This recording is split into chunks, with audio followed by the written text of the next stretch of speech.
പക്ഷേ ശശി തരൂർ കുറച്ചു കാലമായി വാർത്താ താരമാണ്. അത് പാർട്ടി വിമർശനം, മോദി സ്തുതി, പിണറായി സ്തുതി, അങ്ങനെ പലതുമുണ്ട്. ഇപ്പോൾ പുതിയ ഒരു തലവേദനയായിട്ട് തരൂർ ഇപ്പോൾ വന്നേക്കുകയാണ്. അതായത് അടിയന്തരാവസ്ഥ, അതിൻ്റെ 50ാമത് വാർഷികമാണല്ലോ. അപ്പോൾ അത് സംബന്ധിച്ചൊരു ലേഖനം അദ്ദേഹം എഴുതി പ്രസിദ്ധീകരിച്ചു. അത് ഒരു ഓൺലൈൻ മാധ്യമത്തിലാണ് ആദ്യം വന്നത്, പിന്നീട് ദേശീയ മാധ്യമങ്ങളൊക്കെ അതൊക്കെ ഏറ്റെടുക്കുകയും ചെയ്തു. അതിൽ ഇന്ദിരാഗാന്ധിയുടെയും സഞ്ജയ് ഗാന്ധിയുടെയും പേരെടുത്ത് വിമർശിച്ചിരിക്കുകയാണ്. അടിയന്തരാവസ്ഥ നടപ്പിലാക്കാൻ താല്പര്യപ്പെട്ടത് ഇന്ദിരാഗാന്ധിയാണ്. അതേപോലെ ഈ കുടുംബാസൂത്രണം അത് കൃത്യമായി ഈ പറയുന്ന പിന്നെ സഞ്ജയ് ഗാന്ധിയുടെ വന്ധ്യംകരണം, നിർബന്ധിത വന്ധ്യംകരണം ആ രീതിയിലോട്ടൊക്കെ നടപ്പിലാക്കാൻ സഞ്ജയ് ഗാന്ധി, അതേപോലെ ചേരി നിർമ്മാർജ്ജനം എന്ന് പറയുന്നത് കുടിയൊഴിപ്പിക്കൽ പോലെയുള്ള പരിപാടികളിലേക്കൊക്കെ പോകാൻ സഞ്ജയ് ഗാന്ധി കാരണമായി എന്നൊക്കെയാണ് തരൂർ പറയുന്നത്. അനവസരത്തിലാണോ തരൂരിൻ്റെ? അത് ഇപ്പോഴത്തെ ശശി തരൂരിനെ നമ്മൾ നിരീക്ഷിക്കുമ്പോൾ ഇത് അവസരത്തിൽ തന്നെയാണ്. ഞാൻ അദ്ദേഹത്തെ വളരെ ആവേശപൂർവ്വം പിന്തുണച്ച ഒരാളാണ്, രാഷ്ട്രീയ വിദ്യാർത്ഥി എന്നുള്ള നിലയിൽ. കാരണം കോൺഗ്രസ്സുകാരെ അദ്ദേഹത്തെ പലതരത്തിൽ ഉപദ്രവിക്കാനും ഒക്കെ ശ്രമിച്ച സമയത്ത് അദ്ദേഹത്തെ ഒരു കാരണവശാലും കളയരുത്. അതിന് ഒരുപാട് കാരണങ്ങളുണ്ടല്ലോ നമുക്ക്. ഒന്ന്, പുസ്തകം വായിക്കുകയും പുസ്തകം എഴുതുകയൊക്കെ ചെയ്യുന്നൊരു മനുഷ്യനാണ്. വേറൊന്ന്, ലോകം മുഴുവൻ ആക്സസ് ഉള്ള ഒരാളാണ്.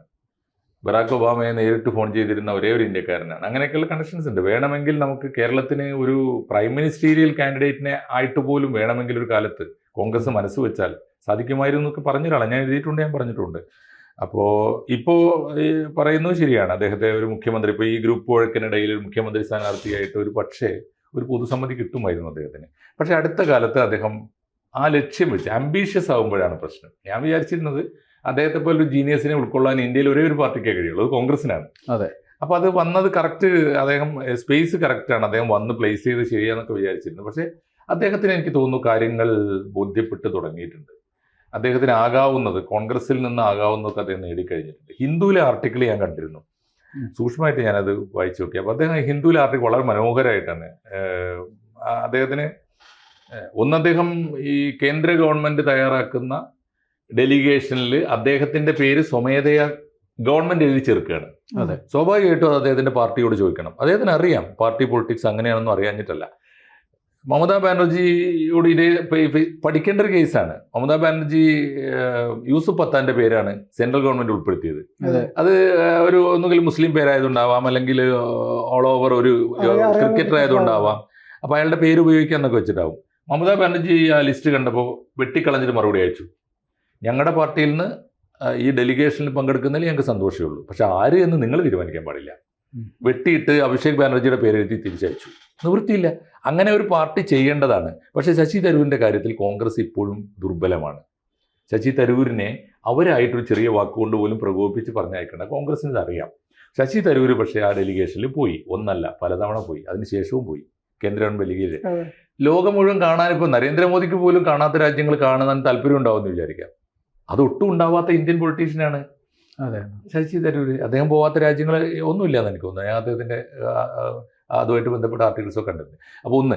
രണ്ടാമത്തെ കാര്യം ഇദ്ദേഹം ചെയ്തതെന്താണെന്ന് വെച്ചാൽ, ഇദ്ദേഹം പ്രധാനമന്ത്രിയെ വാഴ്ത്തിക്കൊണ്ടാണ് ആ ആർട്ടിക്കിൾ, ഹിന്ദുവിലെ ആർട്ടിക്കിൾ, കഴിഞ്ഞ ഒരു മാസമായില്ലല്ലോ അത്. അപ്പോൾ ആ ആർട്ടിക്കിളിൽ അദ്ദേഹം പറയുന്നത്, പ്രധാനമന്ത്രി ഇന്ത്യയെ വലിയ തോതിൽ പ്രക്ഷേപിക്കുന്നുണ്ട്, ലോകത്തിന് മുമ്പിൽ എത്തിക്കുന്നുണ്ട്, നല്ല പ്രൊപ്പഗേറ്ററാണ് എന്നൊക്കെ പറയുന്നുണ്ട്. 3 കാര്യങ്ങളാണ് ഇന്ത്യയുടെ മഹത്വം. ഈ 3 കാര്യങ്ങൾ ഏതൊക്കെയാണ്? ഒന്ന് 3 T's ആണ്, 3 Tകളാണ്. ഒന്ന് ടെക്കാണ്, എന്നുവെച്ചാൽ ടെക്കീസ്, നമ്മുടെ സാങ്കേതിക വിദഗ്ധന്മാർ ടെക്കീസാണ്. വേറൊന്ന് ട്രേഡാണ്, ഇന്ത്യൻ ഉൽപ്പന്നങ്ങളുടെ വ്യാപാരം. വേറൊന്ന് ട്രഡീഷനാണ്, ഇന്ത്യയുടെ പാരമ്പര്യം. സ്വാമി വിവേകാനന്ദൻ തൊട്ട് ലോകത്തിന് ഭയങ്കര കൗതുകം ഉണ്ടാക്കിയ, അതിൻ്റെ പേരിലാണ് നമ്മളിപ്പോഴും വിശ്വഗുരു എന്നൊക്കെ പറയുന്നത്. ഈ 3 കാര്യങ്ങൾ പക്ഷേ ലോകത്തിൽ എത്തിക്കുന്നതിൽ നരേന്ദ്രമോദിക്ക് പരാജയമുണ്ട്. അദ്ദേഹം പറയുന്ന ഒരു കാര്യം അതാണ്, വേൾഡ് പ്രസ്സിനോട്, ലോകത്തിലെ മാധ്യമങ്ങളോട് സംസാരിക്കുന്നില്ല. അത് നല്ല വിമർശനം കൂടിയാണ് ആർക്ക്? മോദിക്ക്. കാരണം അദ്ദേഹം ചെയ്യാത്ത ഒരേ ഒരു പണി അതാണ്. അപ്പോൾ അദ്ദേഹം അത് ചെയ്തില്ലെങ്കിൽ പോലും ചെയ്യാൻ പറ്റിയ ആളുകളെ കൊണ്ട് അത് ചെയ്യിക്കണം. അതിന് ഞാൻ റെഡിയാണെന്നാണ് അതിൻ്റെ ഒരു അർത്ഥം. 2, വിദേശകാര്യ വകുപ്പിനെ കുറിച്ച് അദ്ദേഹം പറയുന്നത്, വിദേശകാര്യ വകുപ്പ് ഒരുപാട് കാര്യങ്ങൾ മാതൃകാപരമായി ചെയ്യുന്നുണ്ട്. പക്ഷേ ഇന്ത്യയുടെ ഏറ്റവും വലിയ പ്രധാനപ്പെട്ട പ്രശ്നം ടെററിസമാണ്. അത് വേൾഡ് പ്ലാറ്റ്ഫോമിൽ ഉന്നയിക്കണം. അക്കാര്യത്തിൽ നമ്മുടെ വിദേശകാര്യ വകുപ്പും പരാജയപ്പെടുന്നുണ്ട്. അത് ചെയ്യാനും പറ്റിയ ഒരാൾ ഞാനാണ് എന്ന് പറയാതെ പറയുകയാണ്. എനിക്ക് തോന്നുന്നു അദ്ദേഹത്തിൻ്റെ അജണ്ടയിൽ ഇനി ആവാനുള്ള ഒരു സാധ്യതയുള്ളത്, ഇന്ത്യയിലെ പരമോന്നത പദവികളൊക്കെ അദ്ദേഹത്തിന് സ്വപ്നത്തിലുണ്ടോ എനിക്കറിയില്ല, പക്ഷെ ഒരു വിദേശകാര്യ മന്ത്രിയായി ഇന്ത്യയുടെ മുഴുവൻ ചാർജോടുകൂടിയ വിദേശകാര്യമന്ത്രിയായി ലോകം മുഴുവൻ സഞ്ചരിക്കണമെന്നൊരു മോഹം അദ്ദേഹത്തെ ബാധിച്ചിരിക്കുന്നു എന്ന് ആ ഹിന്ദു ആർട്ടിക്കിൾ പറയുന്നുണ്ട്. അതുകൊണ്ട് പ്രധാനമന്ത്രിക്ക് അങ്ങ് മഹാനാണ്, അങ്ങ് ഗംഭീരമായി കാര്യങ്ങൾ ചെയ്യുന്നുണ്ട്, പക്ഷെ അങ്ങേക്ക് ഇന്ന ഹാൻഡിക്യാപ്പ് ഉണ്ട്, അത് പരിഹരിക്കാൻ അടിയന്തരമായി ഇടപെടണമെന്നാണ് പറയുന്നത്. അപ്പോൾ അവിടെ മുതൽ തുടങ്ങിയതാണിത്. ഇന്നിപ്പോൾ അദ്ദേഹം ചെയ്തത് വന്ന് എനിക്ക് തോന്നുന്നു നമ്മുടെ കൊച്ചു കുട്ടികളുടെ നിലവാരത്തിലേക്ക് കാര്യങ്ങൾ പോവുകയാണ്. പക്ഷേ ഇതിൽ എനിക്കൊരു അഭിപ്രായ വ്യത്യാസമുണ്ട്. അത് ഇതിപ്പോൾ മാഷ് പറയുന്ന അനുസരിച്ച് പുള്ളി വലിയ താമസമില്ലാണ്ട് BJP പ്രവേശനം നേടും എന്ന തരത്തിലാണല്ലോ. പക്ഷേ ഈ ഓപ്പറേഷൻ സിന്ദൂറിൻ്റെ ഡെലിഗേറ്റിൻ്റെ ഭാഗമായിട്ട് അമേരിക്കയിൽ പ്രസംഗിച്ചപ്പോൾ ഈ ഓപ്പറേഷൻ സിന്ദൂറിൻ്റെ സാങ്കേതിക വശങ്ങളെക്കുറിച്ചൊക്കെ ചോദ്യം ഉന്നയിച്ചപ്പോൾ അത് പറയുന്നത് ഭരണപക്ഷമാണ്, ഞാനിപ്പോഴും ഒരു പ്രതിപക്ഷ പാർട്ടിയാണ്, ഞാൻ ജോലി ചെയ്യുന്നത് പ്രതിപക്ഷത്തിന് വേണ്ടിയിട്ടാണ് എന്ന് തരൂർ പറയുകയുണ്ടായി. അപ്പോൾ ഒരു ഡബിൾ സ്റ്റാൻഡേർഡ് ഉണ്ടോ ഈ കാര്യത്തിൽ?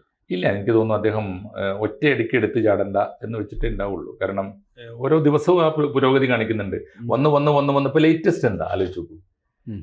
കേരളത്തിൽ നിന്ന്, അതായത് അജണ്ട വളരെ കൃത്യമാണ്. ഞാൻ എൻ്റെ അന്തിമ ലക്ഷ്യം എന്താണെന്ന് കോൺഗ്രസിനെ ബോധ്യപ്പെടുത്തി കഴിഞ്ഞു. ഇനി നിങ്ങൾക്ക് എന്നെ പിടിച്ചു നിർത്താനുള്ള വഴികൾ കോൺഗ്രസിന് കാണിച്ചു കൊടുക്കുകയാണ്. അതാണ് ഇപ്പോൾ ഇന്നത്തെ. ഇപ്പോൾ ഈ കേരളത്തിൽ ഇത് എന്താണ് വോട്ട് വൈബ് എന്ന് പറയുന്ന ഒരു സ്വകാര്യ സ്ഥാപനം ആരൊക്കെയാണ് പോപ്പുലർ ആയിട്ടുള്ള CM കാൻഡിഡേറ്റ് ആരാണെന്ന് പറയുകയാണ്. അതിൽ ഏറ്റവും മുന്തി നിൽക്കുന്നത് ഇദ്ദേഹമാണ്. ഇനിയിപ്പോൾ അങ്ങനെ ഒരു കണക്കെടുപ്പുണ്ടെന്ന് വെച്ചോളൂ, അത് പബ്ലിഷ് ചെയ്യുന്നവർ ചെയ്തോട്ടെ, ഏറ്റെടുക്കുന്നവർ ഏറ്റെടുത്തോട്ടെ. മറ്റാരത് പറഞ്ഞാലും തരൂർ പറയുന്നതല്ലോ. കാരണം അതിൽ ഏറ്റവും പോപ്പുലർ ആയിട്ടുള്ള CM കാൻഡിഡേറ്റ് ശശി തരൂരാണ്. ഇത് ഇനിയിപ്പോൾ എവിടെയെങ്കിലും പോസ്റ്റ് ചെയ്യണം, അദ്ദേഹത്തിന് ലോകത്തെ മുഴുവൻ എത്തിക്കണം എന്ന് വിചാരിച്ചു. അദ്ദേഹത്തിന് PR വർക്ക് എന്തെല്ലാം ചെയ്യാൻ പറ്റും, ആരെ കൊണ്ടൊക്കെ ഇത് പോസ്റ്റ് ചെയ്യിക്കുക, ഏതെല്ലാം.